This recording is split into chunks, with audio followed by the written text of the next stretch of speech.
ஒரு விஷயத்தை சொல்கிறேன், இதை செய்யுங்கள், இறைவன் உங்களுடைய கவலையை நீக்குவார். ரசூலுல்லாஹ் ஸல்லல்லாஹு அலைஹி வஸல்லம் செய்தது அபூ உமாமாவிற்கு, தன் மகளுக்கு கவலையில் வந்தவருக்கு மகிழ்ச்சி அடைவதற்கு ரசூலுல்லாஹ் சொல்லிக் கொடுத்த துஆக்கள். ரசூலுல்லாஹி ஸல்லல்லாஹு அலைஹி வஸல்லம் சொன்னார்கள், இறைவனுக்கு மிக விருப்பமான செயல் கவலையில் இருக்கக்கூடிய ஒருவனுடைய உள்ளத்தில் மகிழ்ச்சியை ஏற்படுத்துதல்.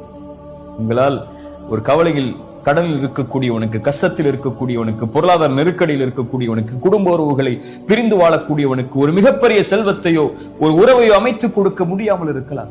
சென்று ஆறுதல் சொல்லுங்கள், அல்லாஹ் இருக்கிறான், அல்லாஹ்வை அழை, அல்லாஹ் உனக்கு இந்த பிரச்சனையை நீக்குவான். ரசூலுல்லாஹ் செய்தார்கள்.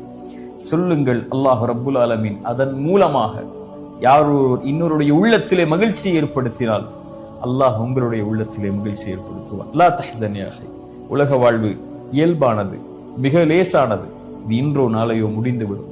ஆனால் நாம் நம்மை தயார்படுத்திக் கொள்ள வேண்டும் அதற்கு முன்னால் இறைவனை சந்திப்பதற்கு. லா தஹ்சன், கவலை கொள்ளாதீர்கள். அகூலு கௌலி ஹாதா அஸ்தக்ஃபிருல்லாஹ லீ வ லக்கும். அஸ்ஸலாமு அலைக்கும் வ ரஹ்மத்துல்லாஹி வ பரகாத்துஹு.